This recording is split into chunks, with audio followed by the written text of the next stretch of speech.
ቆይታ እያደረጋችሁ ያላችሁት ከ2030 በኢቢኤስ ጋር ነው። አሁን በርካታ ወጣቶች ከቅጥር ስራ ወጥተው የራሳቸውን ስራ ለመጀመር ተፍተፍ እያሉ ይገኛሉ። ኤደን ደግሞ በስንት ነው ፕሮግራሟ የትኛው ቢዝነስ አዋጭ ነው እንደዚሁም በምን ያህል ካፒታል ይጀምራል የሚለውን ታሳየናለች። መልካም ጊዜ።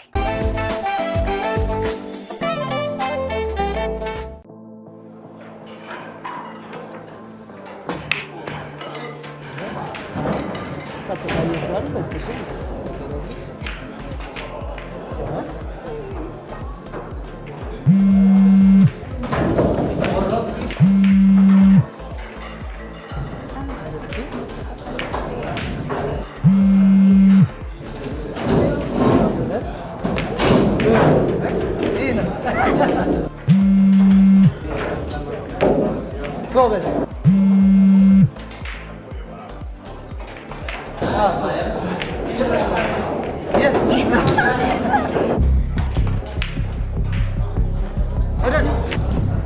ምን እየሰራሽ?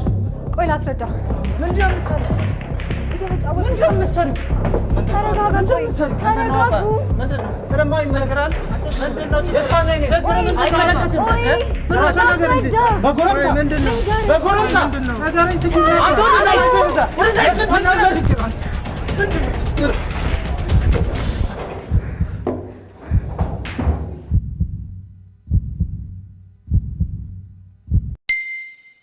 ተደርጋችኋል።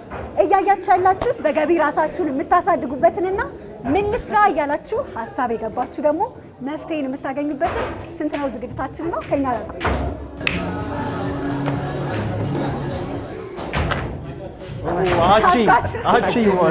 በነገራችን ላይ 2030ዎችን ፕራንክ ከማድረግ ጀመርን። ልጅ ቶፊክ ስለመጣክ በጣም እናመሰግናለን። ደስ ብሎኛል ስላገኘሁ። እንግዳችሁ ስላደረጋችሁ ደስተኛ። እኔ ሙሉጌታ ማሩ እባላለሁ። የዚች የቃል ጌም ዞን ባለቤት ነኝ። ጌም ዞን ባይ ዘ ዌይ ወጣቶችን ስብስብ የሚያደርግ አይነት ቢዝነስ ነው። ምንድነው ጌም ዞን ከሌሎች ቢዝነሶች ለየት የሚያደርገው? የሆነ ከዚህ በፊት ብዙ ኤክስፒሪየንስ አያስፈልግም። ኦኬ ለመጀመር ኤክስፒሪየንስ አያስፈልግም። ሎኬሽን መምረጥ ብቻ ነው የሚያስፈልገው። ምን አይነት ሎኬሽን እንምረጥ? ሞስትሊ ምንድነው ወጣቶች የሚበዙበት አካባቢ ቢሆን ሞር የተሻለ ነው። ቢዝነስ ለመጀመር አስበህ ታውቃለህ? አዎ የተለያዩ ቢዝነሶች አሉ። ግን አሁን እንዳልሽው እንደዚህ አይነት ነገር በትንሽ ገንዘብ ይመስለኛል ቀለል ተደርጎ ነው። ላይክ አሁን ስንት ኢንቨስት አድርጋለህ እዚህ? ያው መጀመሪያ ስትጀምሪ በሁለት አይነት ነው። በዩዝድ ወይም ባገለገሉ እቃዎች መጀመር ይቻላል። በዩዝድ እቃ መጀመር ይቻላል። ዩዝድ እንደዚህ አይነት ሜቢ አሁን ለምሳሌ እኔ አሁን ስራ ለመቀየር ባስብ ሰው ይህን ነገር ለሌላ ሰው ለጀማሪ ሰው ይሸጣል ማለት ነው። ያ ደግሞ ትንሽ ከኮስት አንጻር ቀነስ ይልላቸዋል እና አሁን አቨሬጅን ስናየው ከ80 እስከ 120 ድረስ 130 120 ድረስ አዲሱ እስከ 130 ድረስ ዩዝዱ ደግሞ እስከ 80 ድረስ አንድ ፑል ያወጣል ማለት ነው።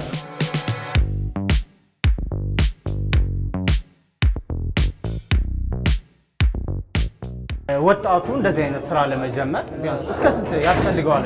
በአንድ ፑልም መነሳት ይቻላል። በአንድ ፑል ሜቢ ፕሌይስቴሽን ቢኖረው በአንድ ፕሌይስቴሽን ያንን ዋጋ ብናወጣለት እንዳልኩ ፑል ከ100 እስከ 120 ሺህ ብር ቢያወጣ ፕሌይስቴሽን ደግሞ ከነ ቲቪው ፕሌይስቴሽኑ እናየዋለን። ወደ በኋላ የተጫወተን እና አንድ የፑል ቴብል ተይዞ ቢዝነሱ ይጀምራል። መጀመር ይቻላል። በሰዓት የምታስከፍሉት ወይስ በጨዋታ በጌም ነው መሰለኝ? ይሄኛው በአንድ ጌም ነው፣ ያኛውም በጌም ነው። በአንድ ጌም በደቂቃ አለው። በ8 ደቂቃ አካባቢ ነው የሚከፈል። ዋጋቸው እስከ ስንት ነው? እነዚህ ዋጋቸው ተመጣጣኝ ነው። ከ350 ጀምሮ እስከ 700 እስከ 900 ብር አለ። ስቲኮስ 3500 ብር። ስለዚህ የዞርን ቤቱን ብናየው ምን ይመስላል? ደስ ይለኛል። አሁን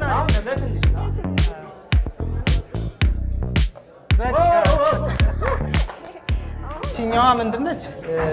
አሁን ለምሳሌ ፑሉ ላይ ወይ ደግሞ ፕሌይስቴሽን ላይ ብዙ ሰው ይመጣና በአንድ ጊዜ ሴም ታይም ማለት ነው እና ሰው መቀመጥ አለበት ግዴታ።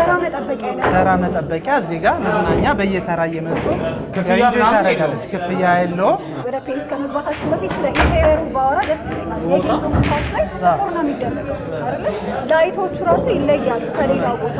ለምንድነው እንደሱ የተመረጠው? ምን ያክል ኮስት ያደርጋል እሱ? ፎከሲንግ አሁን ለምሳሌ እዚህ ፑል ላይ ሲሆን እቺን አሁን የምናያት ፎከስ የሚደረገው እዛ ጋር ነው። ቴብሏ ላይ ሞር ፎከስ ለማድረግ ለዛ ነው ወደዛ እንትን የምናደርገው። አሁን ለምሳሌ እኛ አሁን ስንጀምረው እንዳልኩሽ እስከ 2 ሚሊዮን ብር አካባቢ ይሄኛው እንዳይደነግጥ 27 ለዛ ነው ግን ሌላው ነገር በአንድ ጌም ስንት ብር እንደሚገኝ ማወቅ አልፈለክም? እኔ በጣም ነው ቢነገረን ወጣቱም ይፈልጋል ብዬ አስባለሁ። ወደዚህ ስራ ለመግባት ከሰው ጋር እንዳታነካከኝ እንጂ ወይ እንግዲህ ይኸኛው በአንድ ቴብል የምናስከፍለው እኛ ጋር 40 ብር አሁን ላይ እና ባዛው 40 ሲባዛ ማባዛት በቀን ስንት ይሰራል? እሱ ይሄኛው አሁን እስከ 50 ሊሰራ ይችላል። እሺ ያው ቀለሞቹ 2 አይነት ክፍያ ነው ያለው። በካሬ የሚያስከፍሉ አሉ። እንደገና ደግሞ ሞር እንደዚህ ኮንትራት ተቀብለው ይሰሩ አሉ። ይሄ እስከ 170 አካባቢ ፈጅቶብናል። አዋጭ ነው የሚለውን ደመደምን አይደል? እኔ እና ቶፊቅ በጣም ከዛ ውጪ ጎን ለጎን ሌሎች ብዙ የሚሰሩ አሉ። ለምሳሌ ሶፍት ድሪንክ እዛ ጋር አይቻለሁ። ለስላሳ መጠጦች ማድረግ እንችላለን፣ ቡና ማድረግ እንችላለን። አያይዘን ብዙ ነገር መስራት እንችላለን። እውነት ነው፣ ሰፊ ነው። መከታተል ያስፈልጋል። ምን ጎደለ፣ ምን ሆነ የሚለውን ነገር ያን ነገር በጣም በእንትን መከታተል አለብን እንጂ የሚጨመሩ ነገሮች አሉ እንዳልሽው አሁን ያዳለ ትኩስ ነገሮች፣ ቀዝቃዛ ነገሮች እዛ ጋር እናያቸዋለን። ቀዝቃዛ ነገሮች፣ ምግብ፣ እነዚህ ፋስት ፉድ ነገሮችንም በጎን ለጎን መሸጥ ይቻላል። አያይዘን ማስፋት ይቻልበት እውነት ነው።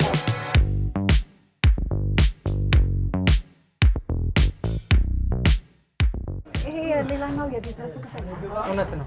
ይሄን ቀደም እንዳወራ ነው አሁን ላይ እኛ ያደረግነው PS4 ላይ ነው። PS5ም አለ አሁን ላይ አዲስ የመጣ ነገር ግን ትንሽ ከዋጋም አንፃር ኤክስፔንሲቭ ስለሆነ እኛ የጀመርነው ወይ ደግሞ ያለን አሁን ላይ PS4 ነው። ይሄኛውን ጨዋታ ያሸነፈ ሰው ጊቫዌ የሚሰጥ ይሆናል። እኔ አርጀንቲና ነኝ 2030ዎች ፓሪሳችን ነን፣ እኛ ደግሞ ፈረንሳይ ነን። አያያዟ በጣም አሪፍ ነው።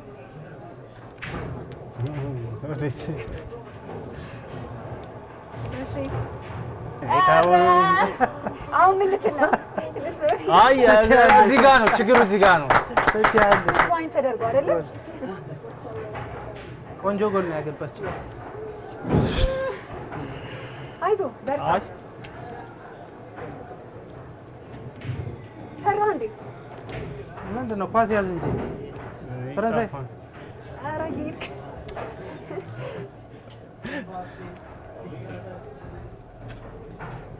ዛጋ ግባ ግባ ግባ ግባ ግባ ግባ። የት የት ይመጣል ይመጣል ይመጣል ይመጣል። ግባለት ግባለት። አቻቻል አሁን ምን ልትይ ነው? ምን ልትይ ነው? በቃ አለቀ እንጂ ሁለት ለሁለት አቻ አቻ አለቀ። ያዝ ኖ ያዝ ኖ ኖ ኖ። እንግዲህ ምንም ማድረግ አይቻልም። 2030ዎች አሸንፈናል።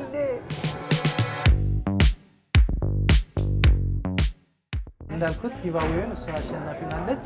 ለ10 ሰዎች እዚሁ ቃል ጌም ዞን ላይ ለ1 ሰዓት ፒኤስም ፑልም መጫወት ይችላሉ ማለት ነው። አመሰግናለሁ። 2030ዎች ሰምተዋል፣ ይመጣሉ።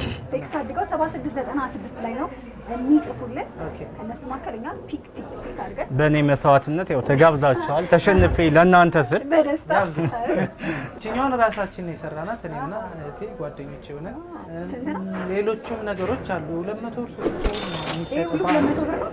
ኦልሬዲ በጣም 10 ብንጠቀም ማክሲሙም 2000 ብር ቢሆን የሴኪሪቲ ካሜራ የደህንነት ካሜራዎች አሉ። ብዙ ሰው የሚመጣበት ቦታ ስለሆነ ይመስለኛል። እያየሁ ነበር ሴኩሪቲ ካሜራዎች አሁን ላይ ያው ጊዜው ትንሽ አንዳንድ ደግሞ ጥሩ ሰው እንደሚመጣ አንዳንድ በመሀል የሚመጣ ሰው ስለማይጠፋ አስፈላጊ ነው። ብሯስ 38,000 ብር አካባቢ። ከዛ ውጪ ኤልኢዲ ላይት የሚባሉት አይደለ? እነዚህ የግድግዳ መብራቶች እነሱ ስንት ብር ናቸው? አስፈላጊ ናቸው? አሁን በትንሹ የሚጀምር ወጣት ኤልኢዲ ላይት ይሄንን ኢንቴሪየሩን ሁሉ ነገር ሙሉ ማድረግ አለበት ወይስ ዋናው ነገር ምንድነው እዚህ ቢዝነስ ላይ? ኦኬ እኔ አሁን ቤዚክ አሁን ለመጀመሪያ ለሚነሳ ሰው ወይ ፋይናንሻሊ ትንሽ ነገር ይዞ ለሚነሳ ሰው እነዚህ ነገሮች አዲሽናል ነገር ናቸው፣ ተጨማሪ ነገር ናቸው። ሰው አትራክት ለማድረግ እንዳየሹ ለሴኩሪቲ ኢሹ አንጻር ነው ለምሳሌ አንድ ሰው አቅሙ በጣም 200 እና 300 ሺህ ብር ይዞ መጀመር ይችላል። እንዳልኩሽ ቦታ መምረጥ ነው ዋናው ነገር። የፈርኒቸር ዋጋ ተነግሮናል። እነዚህኞች 20 ሺህ ብር አካባቢ ነው አንደኛው ይሄኛው ቱሲቱ 20 ሺህ ብር እያደረጉ የምንሰራቸው ስራዎች ማሟላት የምንችላቸው ነገሮች ይኖራሉ። በጣም ብዙ አሉ እና ዋናው እንዳልኩሽ እነዚህ ነገሮች ፕሌይስቴሽን፣ ቲቪው እና ፑሉን ካሟላን ሌላውን ነገር ቀስ እየተባለ መሟላት የሚችል። ከዛ ውጪ ፍቃድ መኖር አለበት አይደለ? ስራውን ለመስራት እሱን አድርገን ቀጥታ ወደ ቢዝነሱ መግባት እንችላለን። ያዋጣል ብለሃል፣ ያተርፋል በደንብ። በትንሽ ነገር ለምሳሌ እነዚህ ጥጦች አሉ። በትንሽ ነገር ሆኖ ቤት ማስዋብ እንደሚቻልና ለወጣቱም አትራፊ እንደሆነ ቢጀምሩት እንላለን። ቆንጆ ቆይታ ስናደርግ ነበር። ያው በመጨረሻ ለ20-30ዎች ይህንን ቢዝነስ አነስ አድርጎ መጀመር የሚፈልግ ወጣት ብዙ ነው ዛሬ። ከዛ ደግሞ ሰፋ አድርጌ መስራት ፈልጋለሁ የሚልም ይኖራልና ከባለሙያ ካንተ የመጨረሻውን መልእክት አስተላልፍልንና ከ500 ሺህ ጀምሮ ቢነሳ ጥሩ የሆነ ኢንካም ይኖረዋል። የማሻሻሉ ሂደት አሪፍ ይሆናል ብዬ አስባለሁ። 20-30ዎች በደንብ ሰምታችኋል ብዬ አስባለሁ። ስለሰጠህን ጊዜ በጣም ነው የምናመሰግነው። ብዙ ነገር ተምረናል፣ ተዝናንተናል። ለወጣቶች በደንብ የሚሆን ቢዝነስ ይመስለኛል። ስክት ነው የሚለው ወጣቶች ጋር ይሄ ቢዝነስ ቆንጆ ነው። 20-30ዎች ጊቫዌው እንዳይረሳ 7696 ላይ ኤችኤስን እያስቀደማችሁ ነው ቴክስት የምታደርጉት። ተዘጋጅቷል፣ ሁሉ ነገር ተዘጋጅቷል አይደል? እውነት ነው። ይምጡ። ኤኒታይም። እሺ ቶፊክ፣ ካንተ ጋር አልጨረስኩም።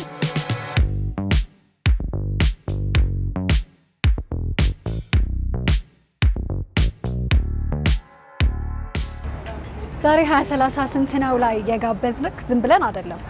ዛሬ ካገኘው የሶሻል ሚዲያ ስኬት ጀርባ ብዙ ታሪክ እንዳለ አውቃለሁኝና ስለሱ ወጣቶችም በብዙ መልኩ ያበረታታል። እኛ ተመሳሳይ ችግር ውስጥ ባንገባ እንኳን የምናልፋቸው የተለያዩ ነገሮች አሉና ብትነግረን ደስ ይለኛል። ሰው ልጅ ነን፣ ብዙ ነገር ውጣ ውረድ አለ። እኔም ከነዛ ውስጥ ብዙ ነገር አሳልፌያለሁ ብዬ አስባለሁ። ከሀገር ውጭ ትንሽ ለመሰደድ ሞክሬ ነበር ካሁን በፊት። አረብ ሀገር እንደሄድክ ሰምቻለሁ። አረብ ሀገርም ተሰድጄ ነበረ። ሞስ ከአንድ አመት በላይ እንትን ብያለሁ ቆይቻለሁ። ዩቲዩብም ልጀምር የቻልኩት እዛ ነበረ። አልሐምዱሊላህ አሁን ላይ ግን ሁሉ ነገር እንትን ብዬ ያው እንደምታዩ እየሞከርን ነው። አሁን ከዚህ በላይ የተሻለ ደረጃ ደርሳለሁ። ተስፋ አለ በደንብ። ሶሻል ሚዲያ ላይ ብዙ አይነት ኮንተንቶች ነው የምትሰራው። ከዛ ውጭ ግን ያው ቅድም እንዳልከኝ በፊት በነበረው ህይወት አረብ ሀገር በሄድክ ሰዓት የሞከርካቸው ሌሎች ስራዎች አሉ። ዛሬ የተገኘው ስንት ነው ፕሮግራም ላይ ነውና ስራ ላይ ፎከስ ያደረገ ትኩረት ያደረገ ፕሮግራም ነው። ምን አይነት ስራዎች ሰራክ? ምን አተረፍክበት? አረብ ሀገር ቀላል ይመስላል። ብዙ ፈተና አለ፣ ልፋት አለ። በኋላም ደግሞ ደልቶሽ እንዳሰብሽው አታገኙም። ብዙ ሰው አሁን ሄዶ አረብ ሀገር ገንዘብ የሚታፈስ ምናምን ነው የሚመስለው። ብዙ ልፋት አለው። አረቦች ጋር ለመስማማት አለና ያ ሁሉ ተቋቁመን ነው እኔም ፈጣሪ እንትን ሲል በዚህ ትሰራለህ ስላለኝ መሰለኝ ወደ ዩቲዩብ እንትን አለ።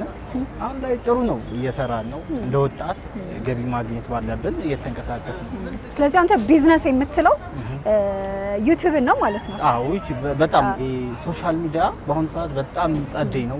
ለወጣቱ ከሰራበት ብዙ ወጣቶች እያየን ነው እየተለወጡበት ነው። ቤት ቁጭ ከማለት ከመደበር በሱ ላይ ቢሰሩበት። ስልካችን በአሁኑ ሰዓት በስልካችን ነው መጠቀም። ኔትወርክ አለ እንደፈለግን ነው ብንንቀሳቀስበት ጥሩ ከኛ አልፎ ቤተሰብ መለወጥ የምንችልበት ይመስለኛል። እና ሶሻል ሚዲያ በጣም ፓወር አለው፣ ኃይል አለው በአሁኑ ሰዓት። በጣም ነው የማመሰግነው። ቆንጆ ቆይታ ነው ያደረግነው። በቀጣይ በሌሎች ነገሮች ከዩቲዩብ ውጪ አዳዲስ ቢዝነሶች ጀምረ ስንት ነው አይተህ እንደውም አንቺ ይሆናል የምመጣው። አንቺም እንግዳ አድርገሽ አክብረሽ ስለጠራሽኝ ከልብ አመሰግናለሁ። 20-30ዎች በዛሬው የስንት ነው ቆይታችን በተለምዶ ጌም ዞን ብለን የምንጠራውን ወደፊት ደግሞ ወደ ኢስፖርት ወደ ሰፊ ማዕከል የሚቀየር አይነት ቢዝነስ ነው።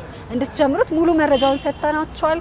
7696 ደግሞ እንዳይረሳ ቴክስት ያደረጋችሁ ፍሪ ጌም ተዘጋጅቶላችኋል። ሞክሩ ድላችሁን። ደህና ሁኑ። አዶኒ ቆይታሽ እንዴት ነበር? በጣም ደስ ይል ነበረ። ውይይቱም ሙከራውም ቢዝነሱም አልቀረብንም። ምንም አልቀረብንም። በጣም አሪፍ ቆይታ ነበረ። አዎ እናንተም እንግዲህ በ7696 ኤችኤስን እያስቀደማችሁ ቴክስት መላካችሁን እንዳትረሱ። በሚቀጥለው ሳምንት ደግሞ የተለያዩ አዳዲስ ቆንጆ ፕሮግራሞችን ይዘንላችሁ እንመጣለን። ለዛሬ ግን አብረናችሁ የቆየ ነው እኔ ትራሃስ አጽባሃና አዶናይ ዮሴፍ ከመላው የኢቢኤስ ፕሮዳክሽን አባላት ጋር በመሆን ነበረ። መልካም ጊዜ።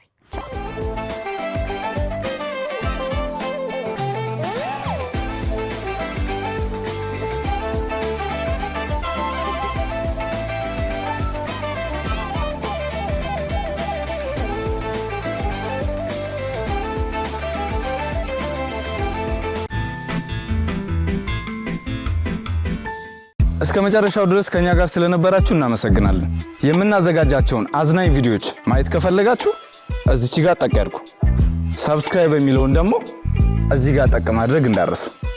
በቀጣይ ቪዲዮ እንገናኝ።